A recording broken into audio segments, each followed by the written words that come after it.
morning. Craig is planning to videotape. If you don't want to be on camera, please let him know. We're only going to share the video with other circle keepers who could not be here, just so they can hear the refresher portion of this. Craig, you're not here all day, right? You're here until Right, just till lunch break. and then tomorrow you're not here. Right. That's okay. And we have PowerPoint slides that we can share with folks too. This is our first time doing a refresher and an intensive, and we thought it was important to do. We were big planning trainings last year. Maybe we should add this to the list. And to be totally transparent, our pool of shrinking significantly. We don't quite know why, so maybe during some of our circle discussion, you might have feedback for me to help me understand why. And it just could just be life, there's so many things pulling at us, and I respect that too. If I could be, 10 to 1, that would be all over the place.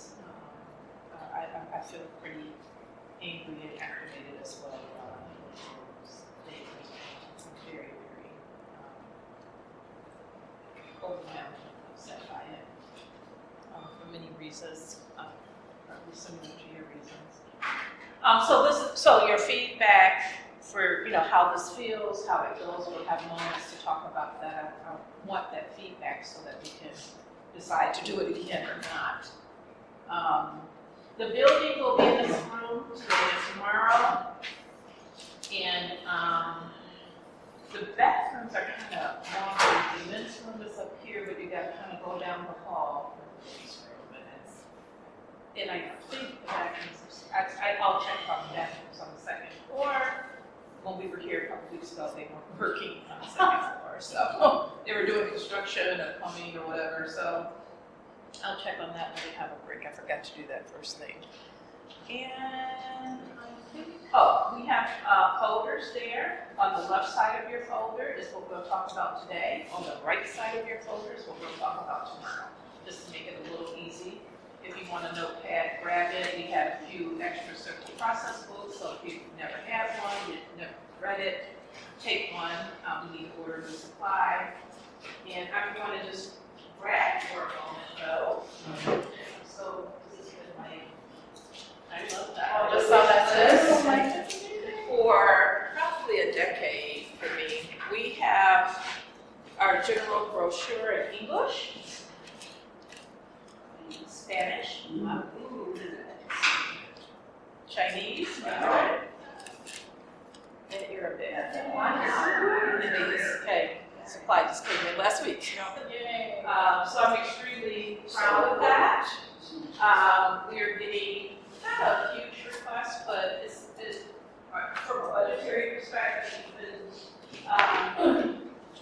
ordering services for translation for cases.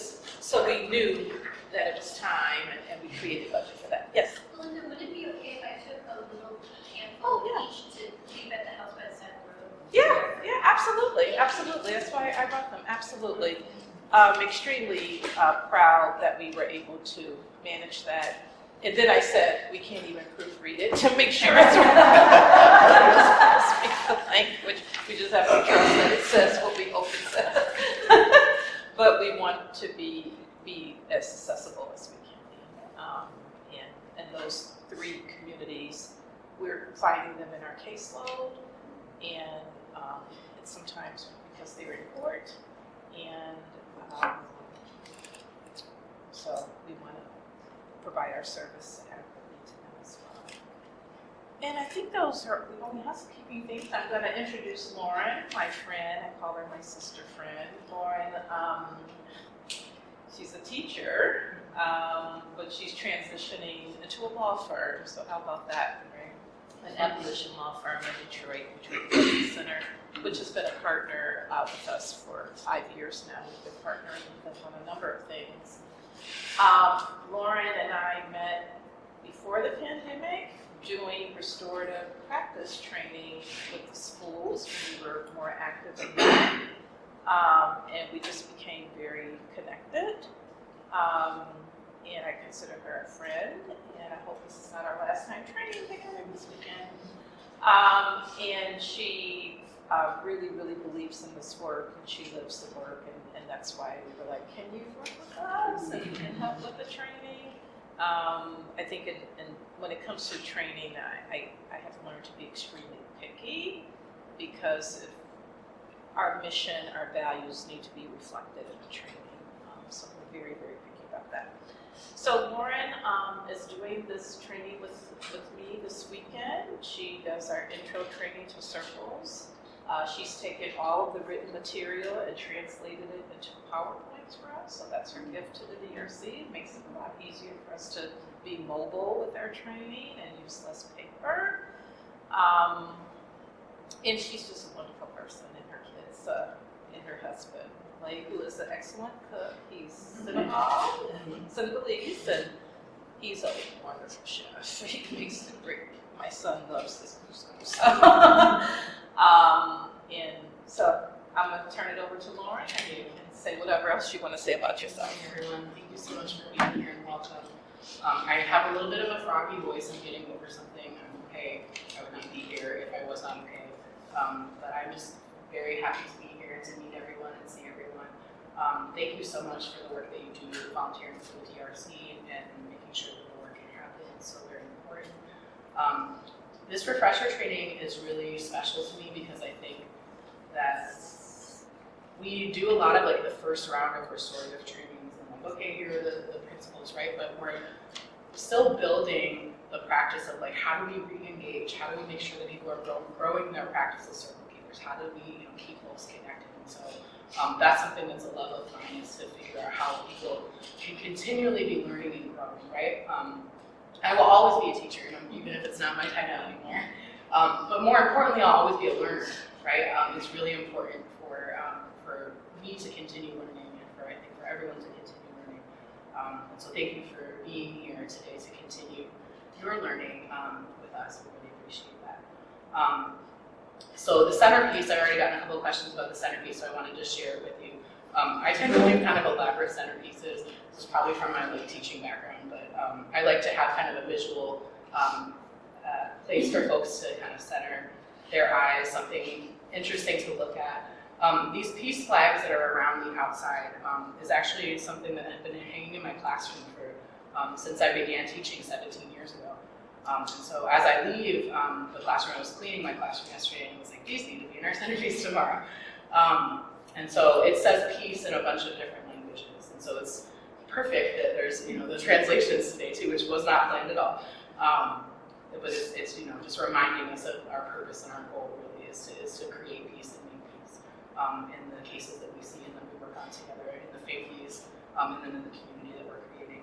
I also brought a copy of Circle Forward, which is one of my favorite books. I go back to it over and over and over again, and I always want to make sure that as we're training, we're like lifting up different resources that have helped us as practitioners. That's the book I go to when I'm like, I need to do a circle about blank, but I don't know what to do. So I'll try to see if there's a circle in there already, so I don't have to recreate the wheel and trying to think of a specific kind of circle or a specific audience for circle. There's a lot of really great ones that are in there. That's why I wanted to bring that.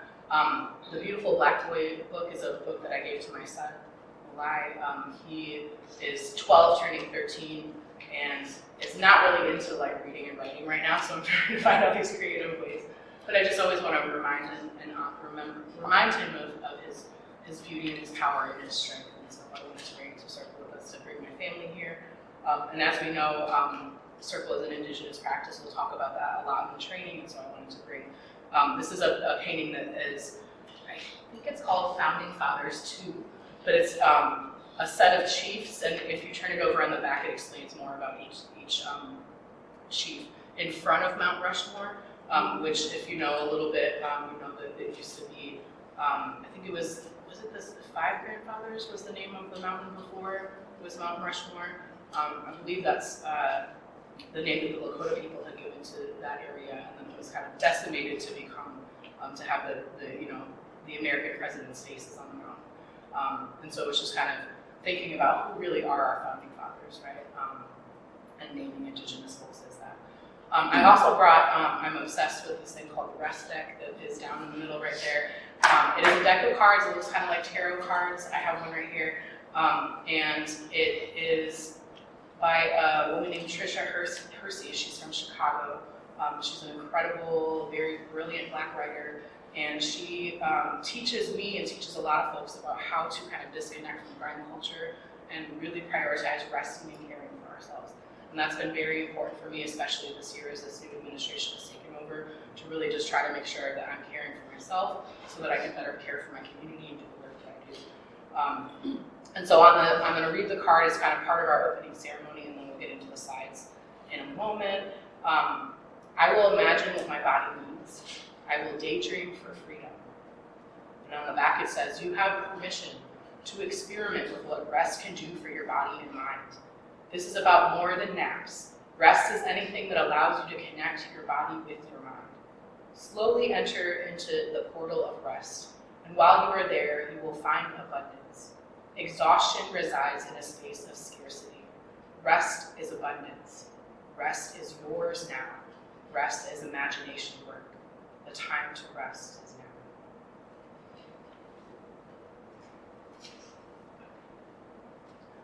Do you mind going to the slides just to get us to the certain slide?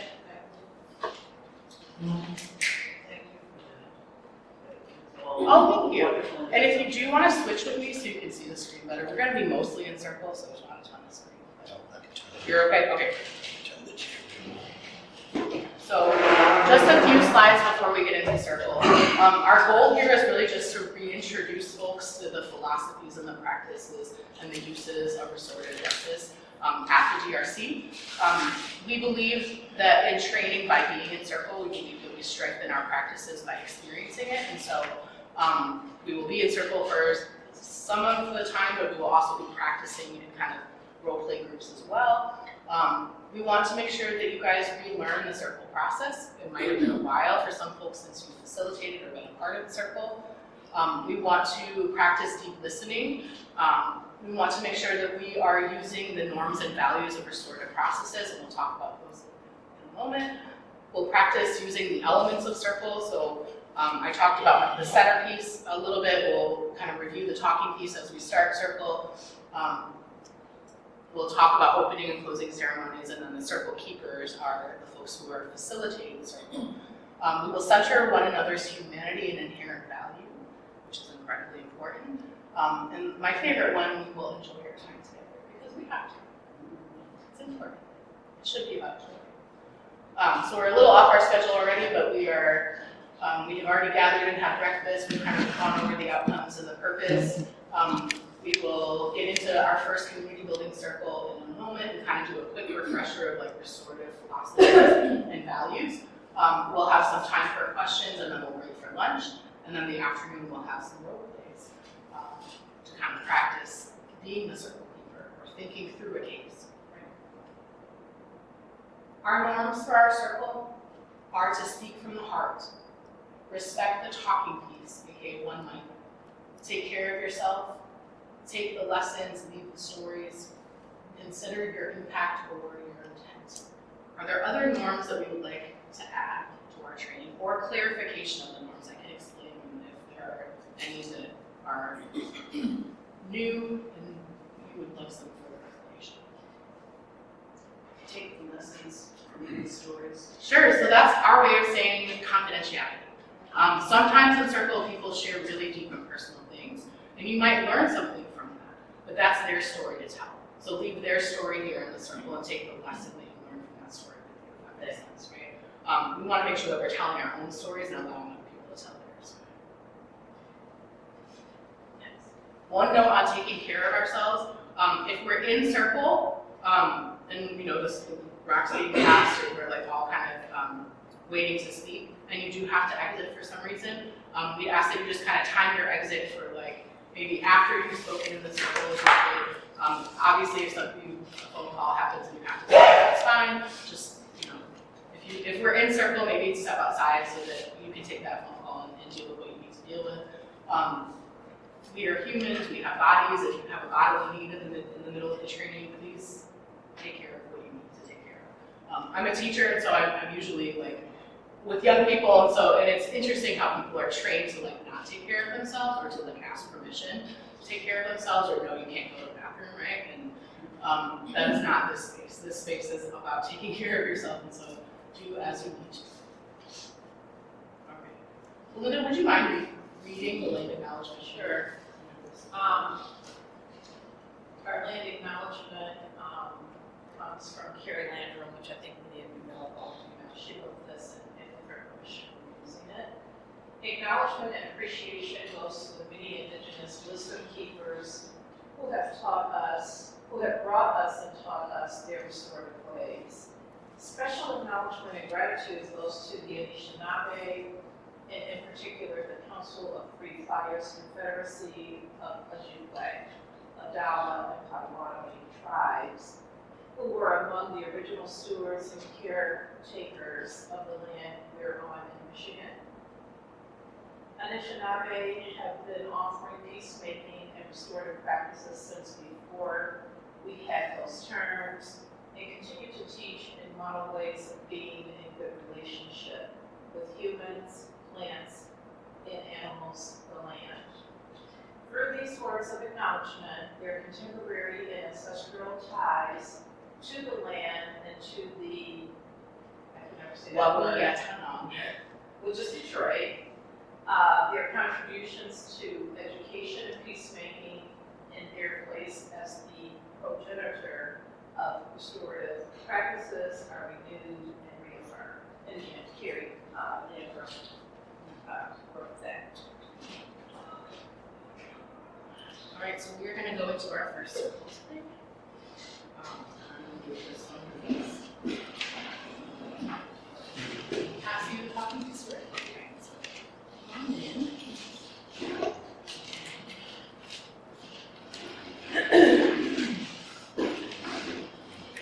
And the talking piece that we're using today is a stone that has the word strength written on it. I love to use stones or kind of natural elements as talking pieces. A lot of people, some people use, in K-12, stuffed animals and those kind of really soft things. Something that has meaning to a family, if they would like to supply a talking piece for a case, can be really powerful, right? I believe in kind of telling the story around the talking piece. I don't remember to do this every single time. This is just a stone that I got that has strength on it, but I actually am dedicating it and I'm going to give it to Belinda when we're done with this training because I feel like it's been a really rough year for me, and I've had to kind of really reach within myself to find the strength to figure out like how to move or which way I want to move. And I feel like Belinda, you this entire kind of past school year since like last summer when things kind of started going real left, you've been a source of strength for me. You've been someone that I can call and just literally cry to, or kind of break down in order to figure out how to build myself back up. And so I appreciate you so much as a mentor, as a friend, as a sister, and I just I feel like you embody strength and just the way that you move. And it's very quiet and it's very subtle because you're not like overbearing or like I'm gonna, like your strength is very particular to you. And I just appreciate you so very much. So I wanted to use this talking piece in honor of you today. And so our first round, we want to check in if you want to say your name, your pronouns, how long you've been connected with the GRC, or just anything you'd like to share to introduce yourself. Kind of introduce yourself and then how you're feeling today and what you're bringing to Circle with you. So my name is Lauren Fardig Diop. My pronouns are she, her, hers. I'm a trainer with the Dispute Resolution Center. As Belinda mentioned, I think we connected in 2019. I think I've been training since 2021 or so. I started virtually, right? It's about 4 years that I've been connected with the DRC in a training capacity. And I'm feeling very emotional today. In addition to being here, I'm only here for the morning, and then as we break for lunch, I get to return to this, the school that I'm leaving. It's actually supposed to be my last day there today, and so, and I was actually scheduled to be here all day and not be there today. And the kids were planning a surprise for me, and luckily they like broke the surprise because otherwise I wouldn't have been there. And so they're doing some sort of little thing for me in the afternoon, but I had to call the principal and be like, I was actually taking Friday, so is there something happening? She's like, no, there's nothing happening. And I'm like, but I was gonna take the day off, so if there's something happening, like, I know surprises are fun, but like, please tell me so I'm there. She's like, oh yes, we're doing something. So I have to make it back for that. So I'm a little emotional because I'm kind of like in transition between and like closing a chapter of my life and then starting a new chapter. And that's a lot emotionally to kind of grapple with. And there's been so many emotions from like my personal family, from my school family, from so many people. And I feel like I'm always the person that holds the space for everybody else's emotions.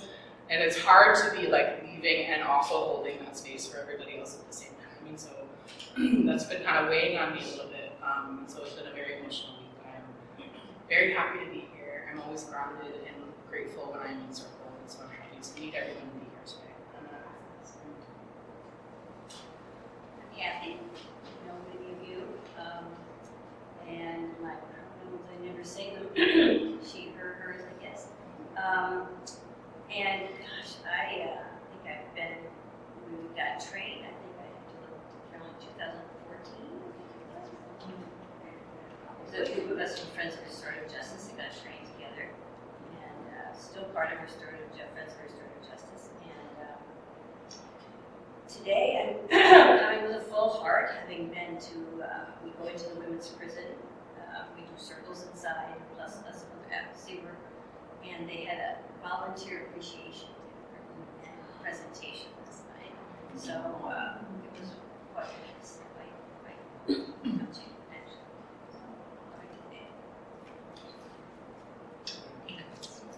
So Diane, I knew that when I retired, I wanted to do social justice work because I come from kind of a hardscrabble neighborhood in Oakland, California as a kid, but since I taught at state-supported universities, I didn't feel that I could do that work. At the same time, I needed to be identified just by music, because that was my profession. So I did training in late or somewhere in 2019 because I knew I was going to retire at the beginning of 2020. And it's been really fun to get down into several areas of mediation. Circle keeping is my favorite. And today I'm very grateful for all of you. I'm grateful for your work. I'm grateful for being able to see people in person and meet some people I don't know.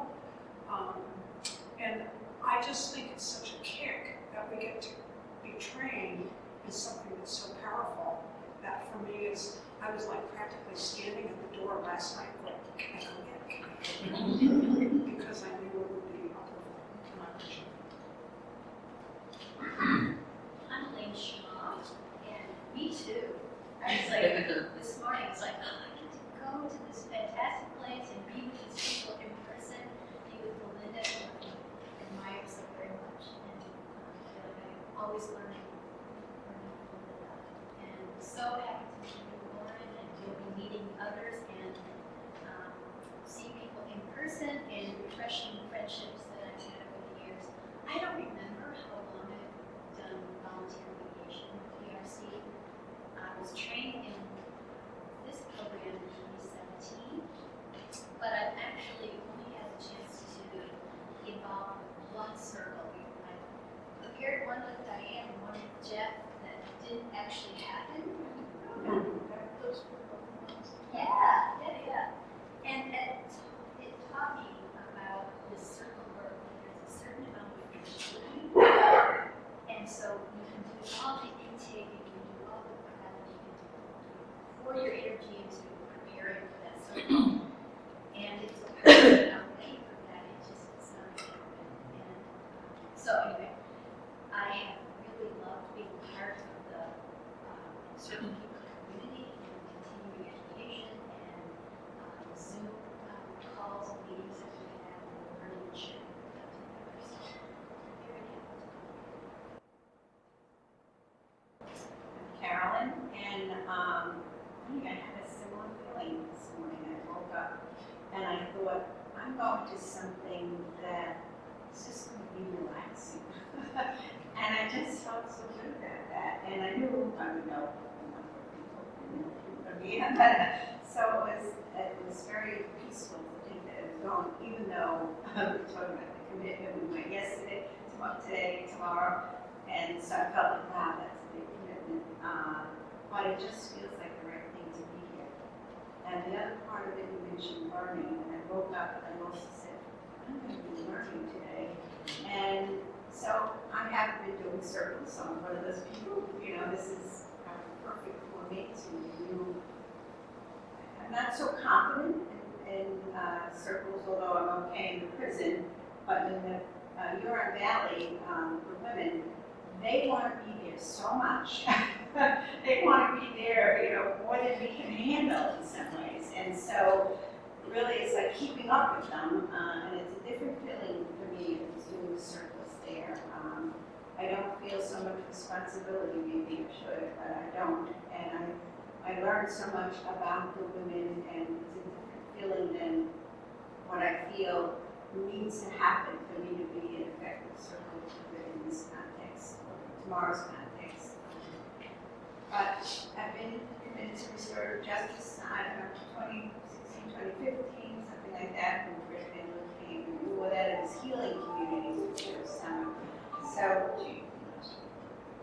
with Joe, yeah. So, well, a long time. And actually, I just started another thing. The last course I taught at UM was, one of the last courses, was to undergraduates.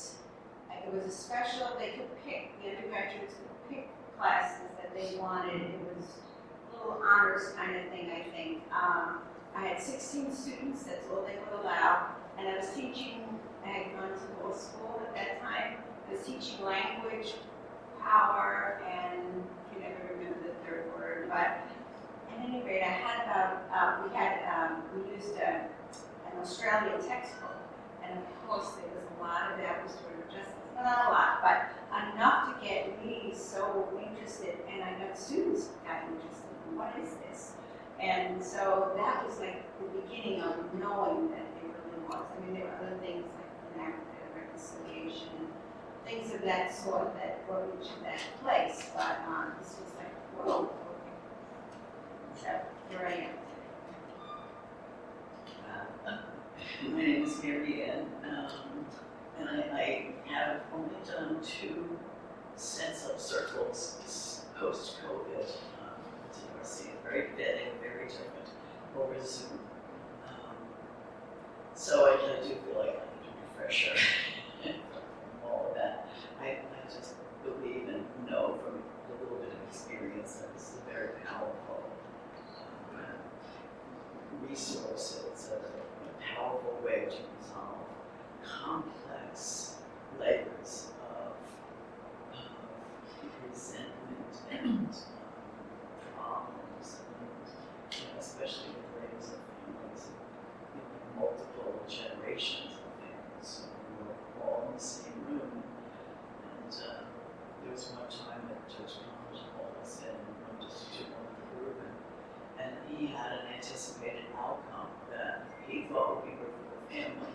And then it was one of the big family things with the attorneys and the surrogates and the therapists and the knowledge child. And it turned out not to be the solution that he was looking for. And it just made the circle so much more powerful for me that during that time that they could come up with a solution that was reasonable and all the people involved felt safe with, even though it wasn't one that they loved. So the process was just that reaffirming again of the power of the process that made me stay connected and so that I'm very glad you two are facilitators. Good morning, my name is Christian, and I've been with the DRC for over 10 years. And as I took inventory of my life this year. A lot of the things that I value most and have been meaningful to me, I haven't made time for in my busy life.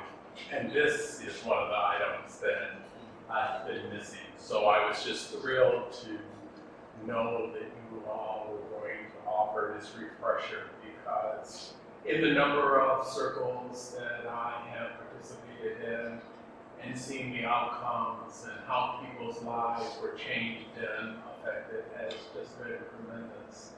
So I appreciate being here with you today and having this experience to refresh ourselves to move forward in this very important work. Thank you. Good morning. I'm Amber. If you don't know who I am, I'm the Restorative Approaches Case Coordinator. I work primarily with the juvenile children at the Dispute Resolution Center. It's my pleasure to be here this morning. So I'm feeling great because it's Friday, and Fridays are always my party day. I am a little tired, and I just think that's just my age setting in with the weather. It's raining way too many times this week. So the sun is nice to see. Hopefully it doesn't rain. I'm feeling great. Hi, I'm Emma. I'm an intern at the DRC. I just started like 3 weeks ago. Restorative justice, mediation, circle keeping, all that is very new to me. I have a background in like politics and global affairs, so that's what I studied. My favorite courses were always the humanitarian aspects of them. And so when I met Jermaine and she told me what she does, I don't know if you guys know Jermaine, but yeah, I just got really excited. I was like, how can I be a part of this? And so now I'm here. And I kind of went backwards. I'm going backwards, but my pronouns are she and hers. And I'm feeling a little tired, excited to learn though. Yeah, just grateful to be here. Good morning, everyone. Thank you all for coming, and it's been, many of you I've worked with for years and years, and you've had more insight into this journey of getting to where we are now, even 10 years ago when we were just starting our peacemaking work. Trying to work with schools, it's just been, an up and down, bumpy ride. It's been a bumpy journey. But the last few years, it has smoothed its way out. And I think when I look back over those years, I used to question, why did I get myself into this? And now I say that it had to be done. We had to go through the ups and downs to get to a place where people can realize the opportunity and value the strength of the circle. It's been a busy year at the DRC. In the last 24 hours, I've been on 3 different college campuses. This is the training, but yesterday I started at Wayne State with a group of law students, and last night I finished with a group of undergrad students at U of M, talking about this work. The excitement is that they're interested enough to invite us and to listen. Yesterday morning was 3 hours, and I thought I would be there an hour and a half, and they kept asking questions and questions and questions. And so it was great. I'll also use this time just to gently share that Judge Connors, whom I actually value and appreciate, if it wasn't for him and the risk that he took in establishing the peacemaking court, I don't think we would have gotten down this road as we have. You all know he retired last year. His last day of work was December 31st. And about a week and a half ago, he contacted me to let me know that he's very ill. He didn't go into great detail. He just said that, just know that I had asked him to help us do some things. He said, I'm pulling back because I have to prioritize my health. very I just can't. So he's given me permission to say that within our community at the DRC. For those, many of you work with the Peacemaking Law training, you've been involved with him, and I just thought it was appropriate to let you all know that Judge Congress is there. So to keep him in your thoughts, your prayers, whatever you believe in, he and his family. And I'm pretty bummed about it. It was pretty hard to hear him say that. Thank you. So I'm happy to be here. I think I feel full. Kathy, thank you for saying that because I just feel like my cup is running over. There's a moment that I haven't been drinking from my saucer because my cup is running over. And I'm trying to keep going. But I'm glad to be here. I know that the circle will take care of me today, so thank you all for coming. I'm going to go to Jeff and then we'll come back to Sandra. We're doing introductions. We're just starting our first round. So Jeff, pronounce it he is. Today, I'm chill right now. There's a lot going on in life. So I just take it step in this and the other pieces. I was actually first introduced to the circle by Carrie Lambert. We used to work together in that. The Office of Student Conflict Resolution at Michigan's campus. And actually it was when Judge Connor came to a meeting on Michigan's campus and introduced the work. So my first training actually happened back in Detroit. No, it was a center over by the river, by the train station. Okay. Yeah. Over by the train station, and it was run by I believe the International Institute for Restorative Practice. So that was the first time I had the training, but really never used it. We did something else. We did social justice mediation at Michigan Complex. And then this training came up during COVID. Did the online training. Okay. I still remember Linda stopping to say, "Well, that's my neighbor's dog coming in my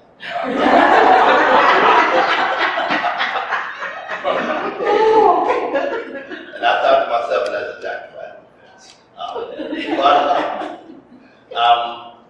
Likewise, I've done one with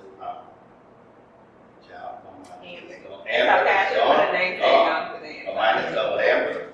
I've trained for two with Diane and Lane, and they didn't come to pass. But back then, I was about the fragility. Okay, understanding that, and really just being willing to deal with the uncertainty that may be there. Just be ready to do what you can with what you can. I think this is very important. I've been volunteering at the county jail for about 30 years doing a Bible study, and anything we can do as an alternative to the criminal legal system and incarceration is good. I'm going to hand this over to And just introduce yourself. Hi everyone, I'm sorry I'm late. Let me check with the prompts for You just went first. Okay. Wow. My second question is loaded. So I'm feeling today, I'm feeling really good. Feeling really good. I'm grateful for you today. Grateful to be breathing. Grateful to be alive. So I'm feeling pretty good. What I bring to the circle with me, I bring me. Bring me to the circle. My authentic self, my life experiences, Carolyn. My passion, my compassion, So I bring me, and I bring what shapes me. What shapes me is a lot, beginning from my childhood to the present adult. There's no time to tell my story. This is not the setting for it, I don't think. But bits and pieces will come out in this process. I am a die-hard fan of restorative justice. I believe in it. I know Jeff, so when I refer to him, sometimes you'll hear me say Reverend Harold, Reverend Jeff. But I believe there is restorative justice is another way of avoiding the criminal legal system. I believe in it wholeheartedly.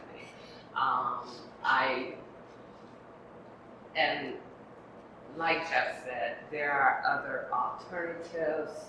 I believe in the birth and resurrection and death of Jesus Christ. So that makes me a Christian in that regards. But I bring a non-traditional approach regarding my Christianity. What else? I've been doing circles before. I got involved with DRC when I learned about what DRC is doing. So I first got involved by taking the training, restorative justice, as a facilitator. DRC does mediation. I wasn't interested in mediation. It's not where my focus was, but doing circles was my focus, and is my focus, and will be my focus until the day I die. And the diversion out of the court system is a resounding yes for me. And it needs to be promoted more. It needs to be utilized more. I feel our community should get behind this. Kathy is listening. And Diane. So some of you I know. I haven't seen you in a while. So, true. Yeah. So I'm glad to be here. Sorry.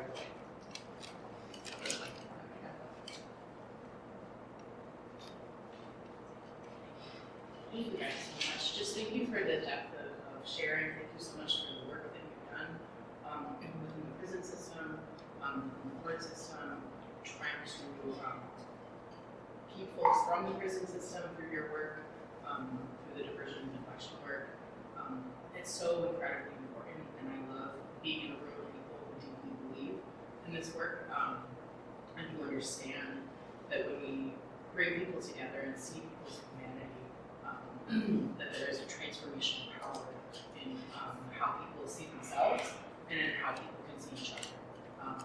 I believe that there's so much healing in this work, and that's what's drawn me to it so much is my own kind of need to heal, but also recognizing as an educator that my students are not like acting out because they feel like acting out. They're acting out because there's some really deep needs that are being met, and the way that the court system works, as well as the ways that the education system works, is to punish and to not recognize the needs of people.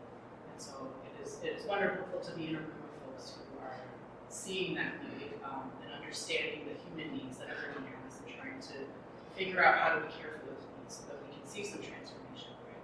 Right? In our next round, I'd like to consider what we're hoping for and what we'd like to see in this training.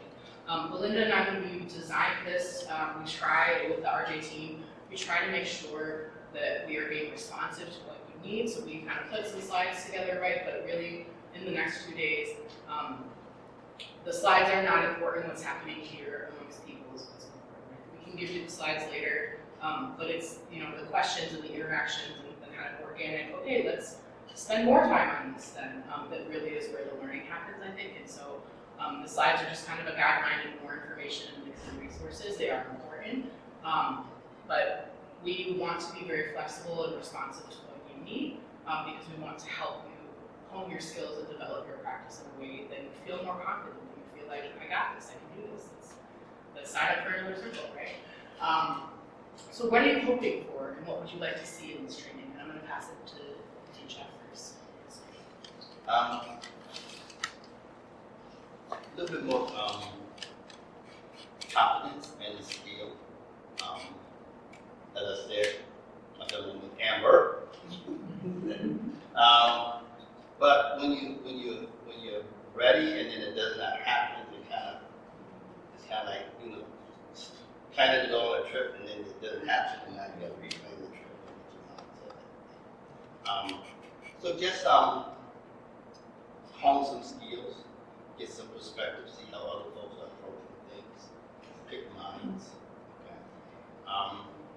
Get comfortable, kind of relax in it so that I can be more effective. So I hope that our experience today will bring forth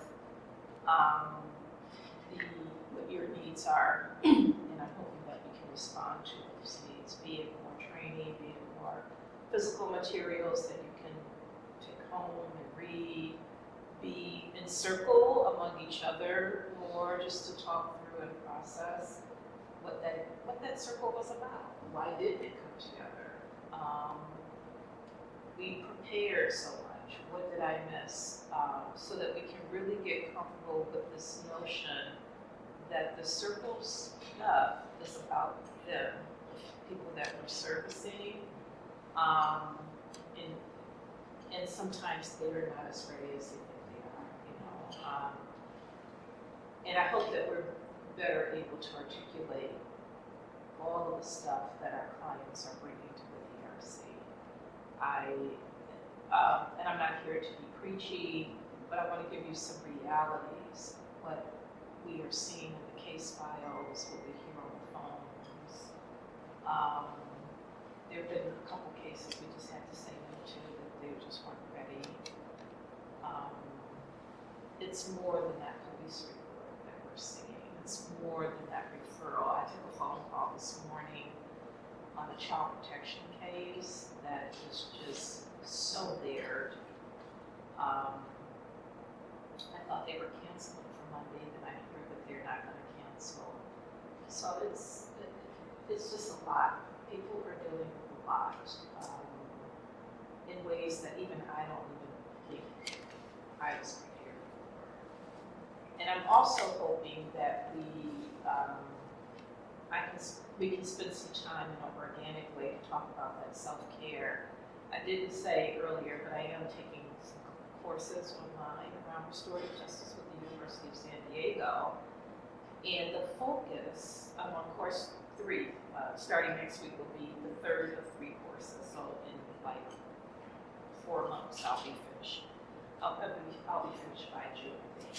But anyway, I was kind of like, why do we keep talking about this stuff?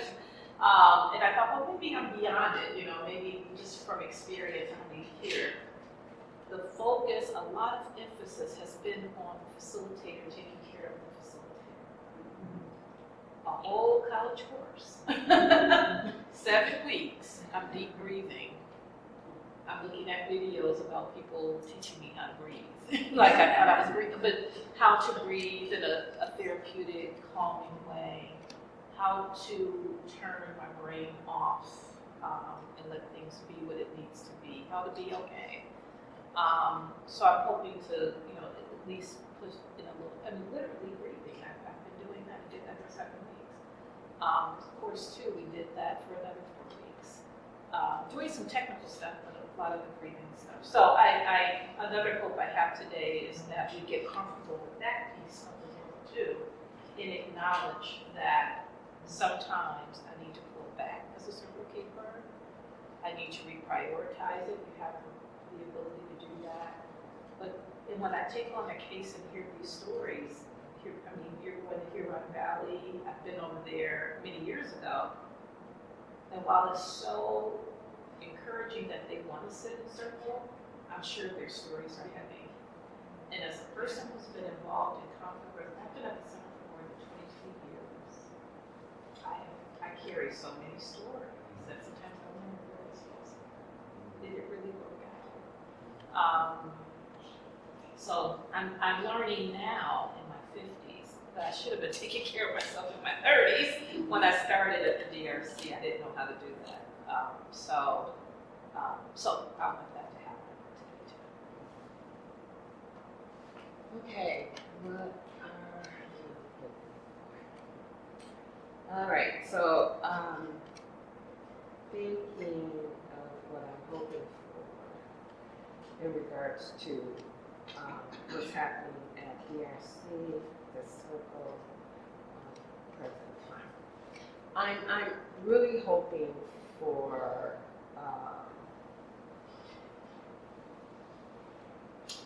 change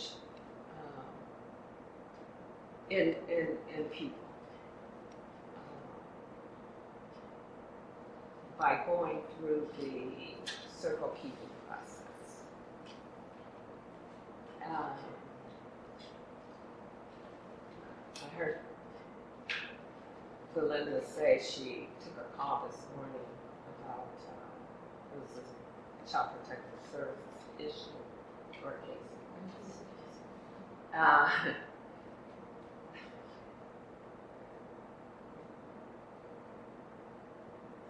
There are so many stories, so many, and I've had the opportunity to hear stories, not so much share my own, although I have in certain settings, but I hear a lot more. And it begins in children. I think some of you know about ACE, Adverse Childhood Experiences. It's very real, very real. I didn't share with you that I do work with the National Lifers of America Incorporated. National Lifers of America Incorporated is a prison organization. There's 18 chapters. They're throughout the Michigan Department of Correction system in the state of Michigan. And there's only one women's facility, which has a chapter, and the other facilities are men facilities. I go to the prisons, but I also get a chance to hear a lot of stories that those who are incarcerated have been open to share with me. So it is my hope that doing this process of circles allow those who are experiencing adverse experiences in their lives will feel comfortable to share what so many of them don't and won't share. But that it is a process that becomes very effective to the point DRC and Circle Keepers becomes a name in a household that is discussed. A name in a household where one person in that household who hears about another person in another household or that household will share. I know about a process that may be to benefit your family. That's what I think.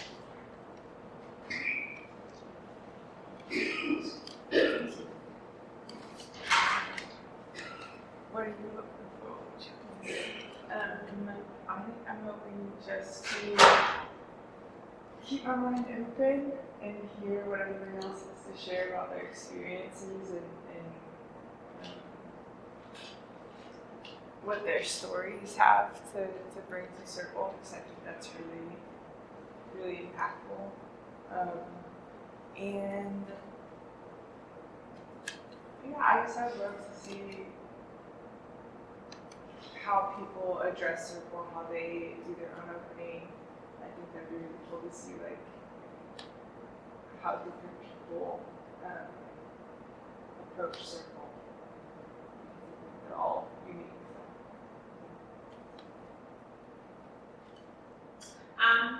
Next week. Today I'm just hoping just to build a little bit more community, just to get to know everybody a little bit more. I know I do know some people, but I would just like to get to know everybody. And what would I like to see in this training? I would just like to see how everybody kind of just engages in Circle. I know that I've been kind of new to the DRC, but I've been working for a year. I guess they would still be kind of new. But I just want to see how everybody just kind of engages, and just to see like the different perspectives. Well, I'm hoping to be unliked by each of you, and certainly through the whole training process. And also, what I would like to see in the training certainly is new techniques, things that I've forgotten about perhaps that I need to start thinking about again in the process of this work, because it's a continuum in what we do, what we share, and the whole process of making it work.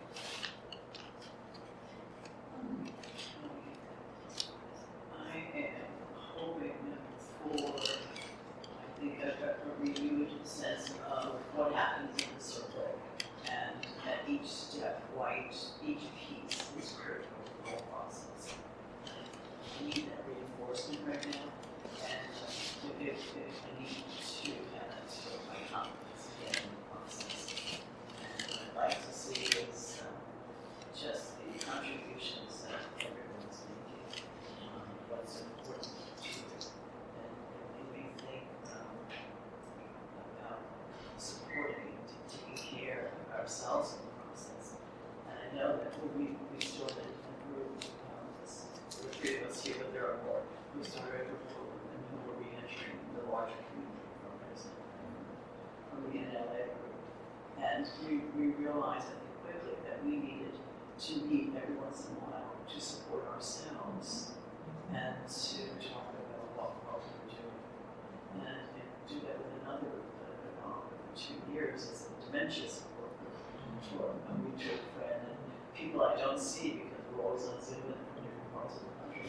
But we went from meeting weekly to meeting with our friend to meeting every other week, because in each week we had to have our own support group meetings. Just to continue to work. So I'm just so open to your creative responses to keeping ourselves healthy and so on. I don't know how much what I'm hoping for. I came with a surprisingly very open mind about what could happen here, because we come many I do feel that trying to understand why I haven't been more involved. I mean, again, life. I'm a busy person, but so is everybody. why you don't do something, you can do something else. So I don't know, but I'm hoping I'm a little clearer. But it's amazing what you just said. I think that those of us that do the circles in the prison, I think we don't do enough of this. They are so draining when I finish, when I go home. And since you can't share the stories so much, you know, my poor husband just said, okay. So I watch television. That's my hobby. So I'm already learning and thinking about what it means to do these circles that are already I just want to piggyback on things that other people have said. Jeff and Marianne talk about building confidence, Amber talked about building community, refreshing, building new relationships. That's what I'm hoping for. I knew that we would be using circle process as our training as we go to that. And you just talked about the burden of carrying the stories and what you do. There's another group I work with through my church called Stephen Ministry, where we are trained and we come alongside people who are going through a difficult period, and we meet every other week to help each other, to support each other under supervision. And yesterday we were talking about self-soothing versus self-care, and then they are elements of the church, and how do I soothe myself when I need that in the moment, but how do I over the long-term care for myself, and so that I'm prepared to do this work. So I'm also hoping to learn from all of your wisdom about how to do the work and take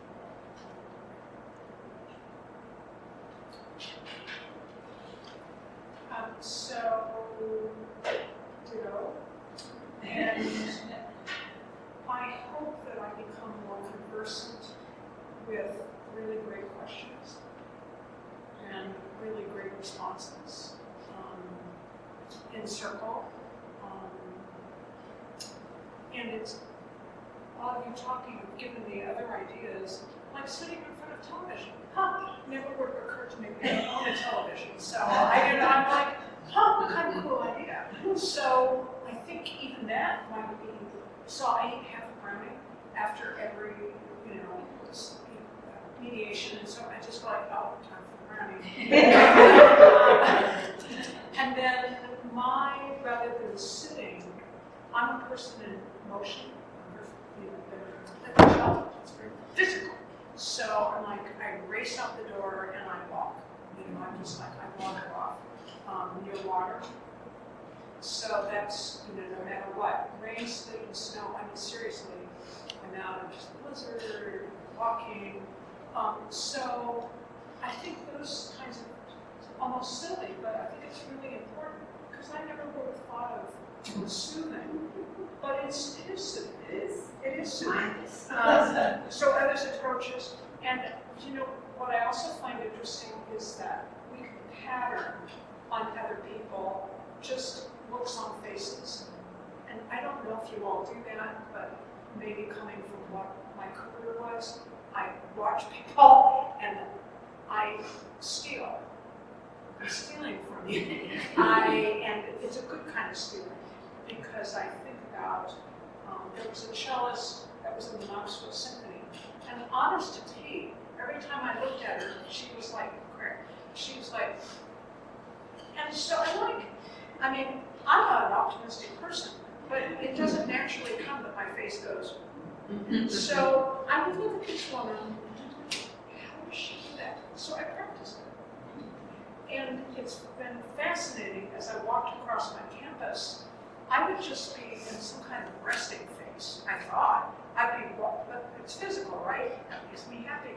And all these people passing me, I have no idea who these people are, go, hi! And I thought, well, I guess I learned that face somehow. But it can become me. You, Audrey, you can become me. Isn't that scary? But, so I think it's really valuable to be sitting in person. It's easier to get body language.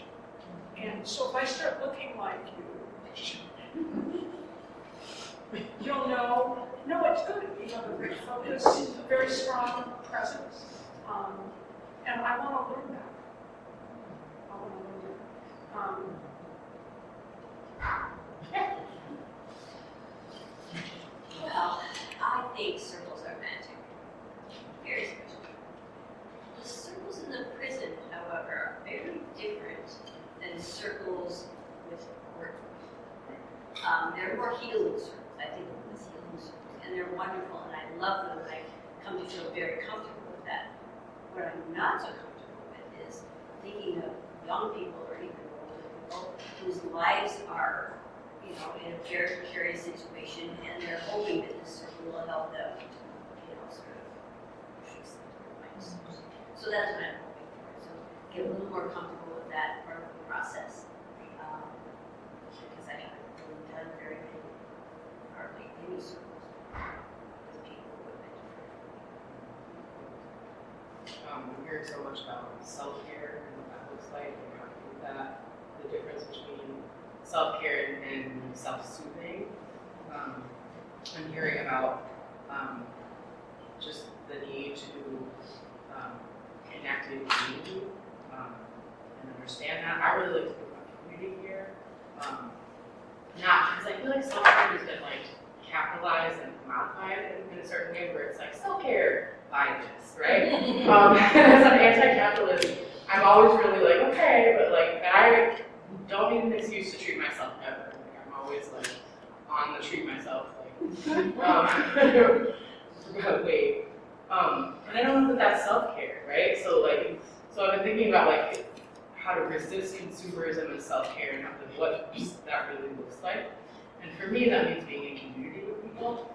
And so maybe I'm also hearing that there could be a need in the future for certain people to like just have a space that's like a get it all out space, or like a, I don't know. So and I'm hearing, that's what I'm hearing folks saying, is like being in community is helpful, or at least it's helpful to me. So that's the thing I wanted to do. And I put on a mask because I had a little bit of a coughing fit. I could have another one. I don't want to get another sick. I'm kind of at the end of getting sick, or I'm recovering, but I just want to protect everybody else. Thank you. Yes. Okay, so I'm going to try to get us to do this last round quickly because I'm also watching the body language and people are needing to kind of get up and move. So, and that's okay. And like Marianne did, you need to get up and, you know, stand next to your chair or move your body around a little bit. That's completely okay. So if you can try to think about a singular gift, and I'm just going to challenge us to use one word, which I know is really hard because we're going to want to talk about that word once we say it. But I'm trying to challenge us to kind of do a shorter round, and then we're going to take a break afterwards before we get into some content. What's one word that talks about the gifts you bring to this work? And I call this the Belinda question. I hope that it's meant to be in reverence of Belinda, and I hope that you take it that way. I believe that Belinda really, really clearly sees every single person's unique and special gift. Like I really believe that when you meet people, like you don't always see it immediately, like it's not you're psychic in that way. But I think you honestly believe that every single person is valuable, and that's evident in the way that you treat people, right? And so I like to think about the gifts that we each bring to this work. I think that the biggest thing that my students say to me all the time is like, "Miss, you're too soft."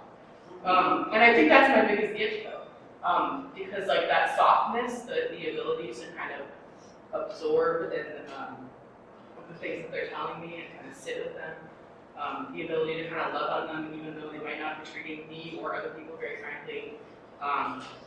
It's partially because of all those ACEs and the experiences that they've been through that I recognize and understand that like they just sometimes need someone to listen. So I just disobeyed my own rule, and thank you for calling me out. You did me like that last time. I didn't want to interrupt you. But Don't do that. Don't do what I did and explain it. Just say your word. So my word is soft.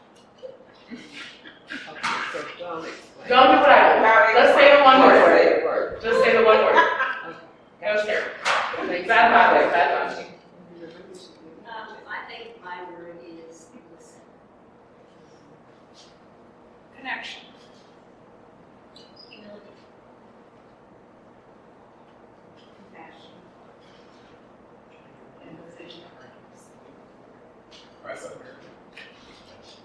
Grace. What was Grace. Grace. inexperience? I'm sorry, Mike. Inexperience. Intention. Empathy. And I'm gonna give that back to you, Emma, because there is a gift that you have, and I want you to think about it.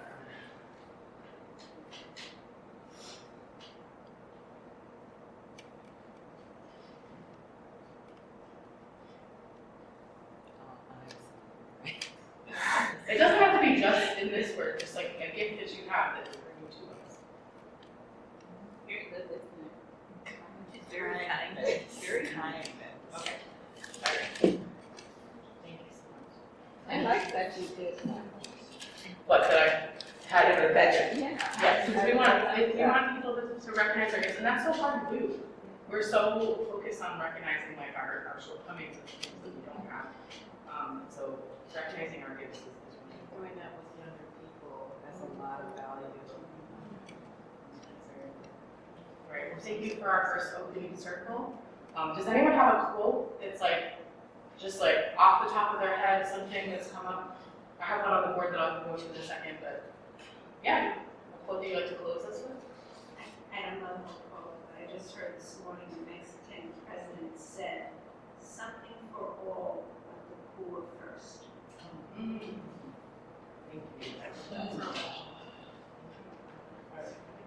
One. All right, so in line with what we've been talking about, go take care of yourself, and we will come back in a few moments. So we're gonna take, what time is it right now, Belinda? Okay, so we're gonna take about 10 minutes, and we'll come back at 11:25. Yes.